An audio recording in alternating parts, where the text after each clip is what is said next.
So hello guys, welcome to my channel. শুরু করতে যাচ্ছি নতুন আরেকটি ট্যুর এবং এই ট্যুরে আমি যাচ্ছি ঝাড়খণ্ডের পরশুনাথ পাহাড়। তবে ঝাড়খণ্ডের পরশুনাথ পাহাড় যাওয়ার আগে আমি যাব ঝাড়খণ্ডের আরও দুটি ফেমাস জায়গা, ফার্স্ট উস্ত্রি জলপ্রপাত এবং সেকেন্ড তোপচাঁচি লেক। তাহলে চলো ভিডিওটি শুরু করি। এখন বাজে রাত 11:15 এবং আমাদের বাস চলে এসেছে। তাহলে চলো এবার যাত্রা শুরু করা যাক।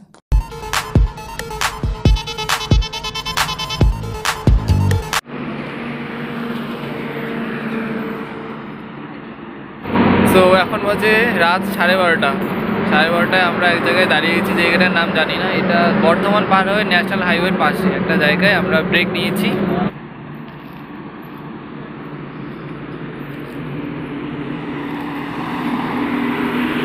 তো এই দেখো স্মৃতি রয়েছে, আশিয়ানা, থ্যাংক ইউ। খুব সুন্দর। এতক্ষণ বাসের গন্ধে খুব খারাপ লাগছিল, ফুলের গন্ধ শুকে খুব ভালো লাগছে। অঙ্কিতা, তোমরা চিনতে পারছো একে? তোমরা দেখেছো এর আগে? প্রথমবার? হ্যাঁ, প্রথমবারই মনে হচ্ছে। আমি জানি না তুই আসিস। ব্রেক নেওয়ার পর আমরা আবার আমাদের যাত্রা শুরু করলাম।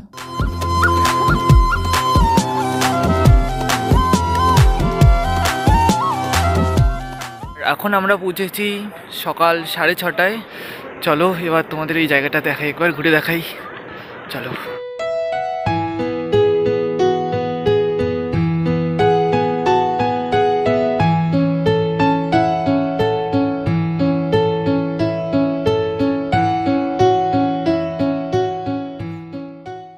উস্ত্রি ওয়াটারফলস হলো ভারতের ঝাড়খণ্ড রাজ্যের গিরিডিহ জেলায় অবস্থিত একটি জলপ্রপাত। সেদিন সকাল 6:30টার মধ্যেই আমরা উস্ত্রি জলপ্রপাতে পৌঁছে গিয়েছিলাম। উস্ত্রি জলপ্রপাত এক সুন্দর পর্যটন কেন্দ্রের পাশাপাশি পিকনিক স্পট। গোটা শীতকাল জুড়ে আশেপাশের রাজ্য থেকে বহু পর্যটকদের সমাগম হয় এখানে। যেহেতু পর্যটকেরা ঘোরাঘুরির পাশাপাশি পিকনিক করতেও পছন্দ করেন, তাই জায়গাটিকে পিকনিক স্পটের মতো করে সাজিয়ে তৈরি করা হয়েছে।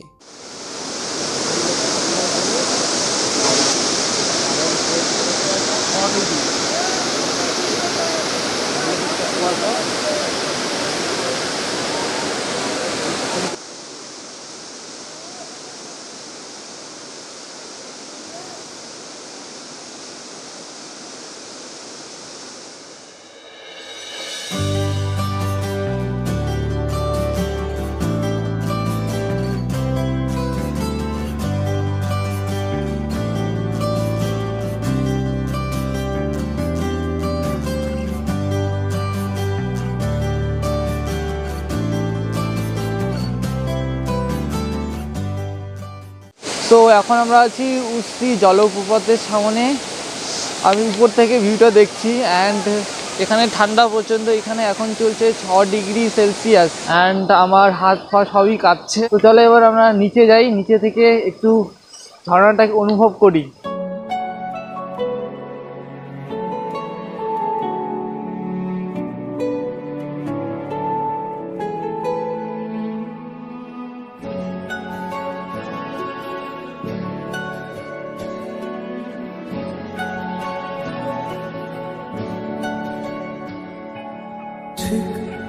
এমন এভাবে তুই থেকে যা স্বভাবে, আমি বুঝেছি ক্ষতি নেই আর তুই ছাড়া গতি নেই। ছুঁয়ে দেয়া ছুটে যাবে, ভিজে যাবে না কথা দেওয়া, গেলে যাবি চোখের বাইরে।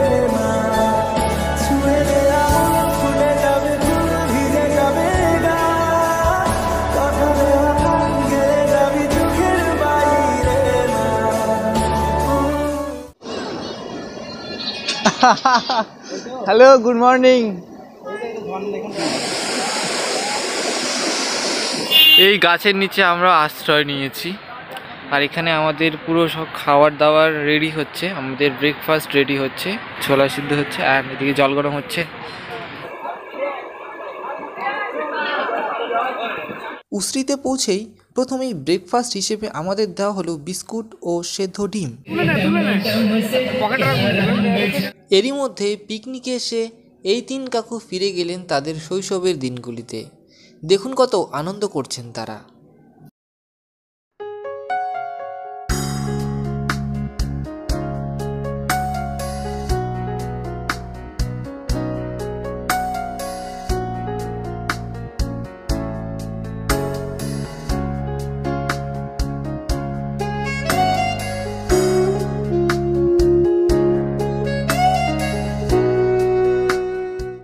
তো এতক্ষণ পরে আমি স্যারকে পাশে পেয়েছি। স্যার প্রচণ্ড ব্যস্ত আছে। আমাদের এই ট্যুরটা আমাদের অবরোধ স্যার অর্গানাইজ করেছে। তো অবরোধ স্যারকে কিছু বলতে বলবো এবং অবরোধ স্যার পুরোটা বলবেন যে আমরা এরপর কোথায় যাচ্ছি এবং কীভাবে আমরা বাড়ি ফিরবো, পুরোটা স্যার বলবেন। আমরা এখন যেখানে রয়েছি সেটা হচ্ছে উশ্রী ফলস। এখান থেকে আমাদের যাওয়ার কথা আছে, এখানে আমাদের দুপুরে লাঞ্চ করব, এখানকার ব্রেকফাস্টও করে নেব। তারপরে আমরা দুপুরে লাঞ্চ সেরে এখান থেকে যাব ভাতিন্ডা বলে একটা ওয়াটারফলস আছে, সেখানে যাব। তারপরে ওখান থেকে যাব আমরা তোপচাচি লেক। তোপচাচি লেকটা আমরা বিকেলের দিকে ঘোরার পরে আমরা আমাদের হোটেলে যাব।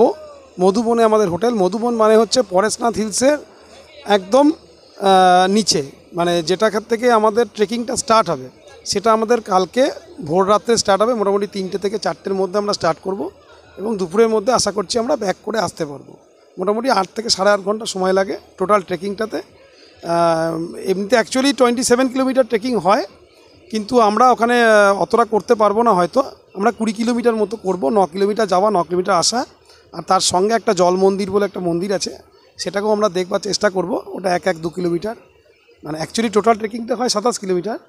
9 কিলোমিটার উঠতে হয়, 9 কিলোমিটার পাহাড়ের ওপরেও হাঁটতে হয়, আবার 9 কিলোমিটার নেমে আসতে হয়। এই হচ্ছে অ্যাকচুয়াল ট্রেকিংটা। তাহলে সমস্ত মন্দিরগুলো কভার হবে, বাট আমরা হয়তো অতগুলো করতে পারবো না, আমাদের সময়ও হয়তো হবে না বা হয়তো ধৈর্যও থাকবে না অতটা। সেই জন্য আমরা মোটামুটি ওই 20 কিলোমিটার মতো ট্রেকিংটা আমরা কালকে করব। তারপরে কালকে ফিরে লাঞ্চ টাঞ্চ করে হোটেলে, হোটেল তো নয় এখানে সবই ধর্মশালায়। তারপরে ওখান থেকে আমরা রাত্রিবেলাতেও ডিনার সেরে একদম বাসে করে আমাদের নিজস্ব গন্তব্যস্থল কাটোয়া ফিরে যাব। ব্লগটা এখনও শেষ হয়নি, ব্লগটা কন্টিনিউ ওয়াচ করো, আরও অনেক কিছু দেখার বাকি আছে। সকাল 9টার দিকে আমাদের জন্য তৈরি হচ্ছিল লুচি তরকারি এবং তার পাশেই দুপুরের জন্য তৈরি হচ্ছিল রাইস এবং চিকেন।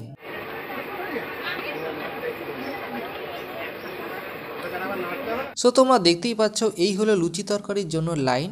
সবাই লুচি তরকারির জন্য দাঁড়িয়ে আছে। সো ফাইনালি পেয়ে গেলাম লুচি তরকারি এবং লুচি তরকারিটা জাস্ট দারুণ ছিল। বেলা বাড়ার সাথে সাথে ভিড়ও বাড়তে থাকে।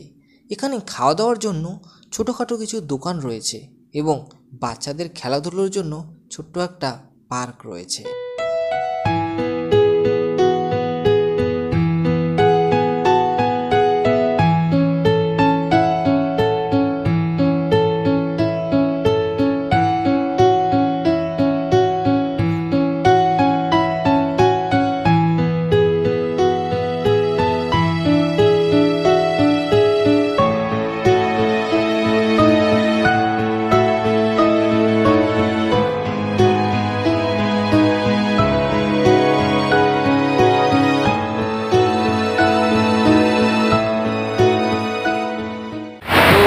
এখন বাজে 12:30। এখন আমরা এখানে আছি, আমাদের খাওয়া দাওয়া স্টার্ট হয়ে গেছে, ফার্স্ট বাসটা বসে গেছে।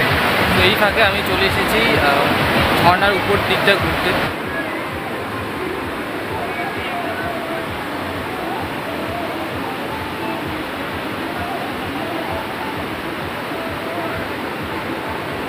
तू चले संग चले सभी गुल, अपना है ये ख्याल, अपना है ये ख्याल, है ऐसा लगे वहाँ रोज खिले गुल, जहाँ तेरा आना जाना है ऐसा लगे गुल गलती से बन गए, रब ने था तुझे बनाना, ये महका मौसम हुस्न का आलम है तेरी ही परछाई। তারপর বসে পড়লাম দুপুরের খাবারে।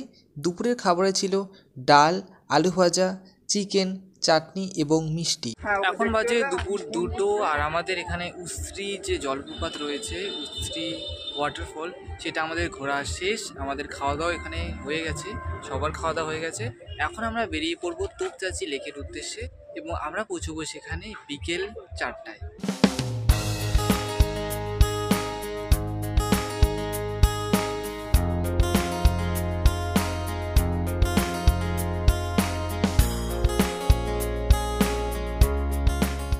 তোপচাঁচি লেকে ঢোকার জন্য আমাদের টোল গেট চার্জ দিয়ে ঢুকতে হবে।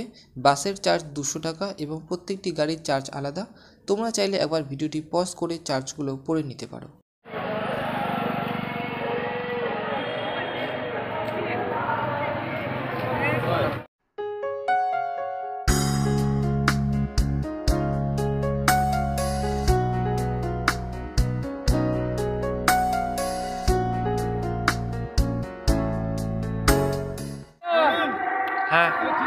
হ্যাঁ ঠিক আছে, হ্যাঁ একদম। তোপচাঁচি হ্রদ ঝাড়খণ্ডের ধানবাদ জেলার একটি আকর্ষণীয় পর্যটন কেন্দ্র। সারা বছর ধরে এখানে পর্যটকেরা আসেন। এখানকার শান্ত ও নিরিবিলি পরিবেশ খুবই মনোমুগ্ধকর, যা সারাদিনের ক্লান্তি দূর করার জন্য উপযোগী। এছাড়াও একা, বন্ধুবান্ধব অথবা প্রিয় মানুষটির সাথে সময় কাটানোর জন্য এটি বেশ উপযুক্ত স্থান। গ্রীষ্মকালে সকাল 8টা থেকে সন্ধ্যে 6টা পর্যন্ত এবং শীতকালে সকাল 8টা থেকে বিকেল 4:30 পর্যন্ত তোপচাঁচি লেক খোলা থাকে। লেকে বেশ কিছু সুন্দর সুন্দর আমি দেখতে পাচ্ছি, একটু পার্কের মতো সুন্দর সাজানো হয়েছে। আমি একটু জুম করার চেষ্টা করছি ওই দিকটা। তো পুরো লেকটা চারিধারে এরকম সুন্দর কিছু না কিছু সাজিয়ে রাখা হয়েছে। ধানবাদ রেলওয়ে স্টেশন থেকে হ্রদ 37 কিমি এবং বোকারো থেকে 41 কিমি দূরে অবস্থিত। হ্রদটি কৃত্রিম হলেও বন ও পাহাড়ের মাঝে সবুজ ঘেরা এটিকে একটি আদর্শ পিকনিক স্পট করে তুলেছে। এটি মোট 214 একর এলাকা জুড়ে বিস্তৃত। পরশনাথ পাহাড়ের কাছাকাছি অবস্থিত হওয়ায় পর্যটকেরা একই সময়ে হ্রদ পরিদর্শন করে। তোপচাঁচি হ্রদ মূলত একটি স্রোত, যা জেলা ও শহরতলির অঞ্চলে জল সরবরাহ করার জন্য জলাধারের মতো বাঁধানো রয়েছে। তোপচাঁচি বন্যপ্রাণী অভয়ারণ্য 8.75 বর্গ কিমি জুড়ে বিস্তৃত। এলাকাটি যথেষ্ট ছোট হলেও কিছু নিরীহ প্রাণী এখানে বসবাস করে। লেকের আশেপাশে প্রধানত জৈন ও হিন্দু ধর্মের মানুষ বসবাস করে।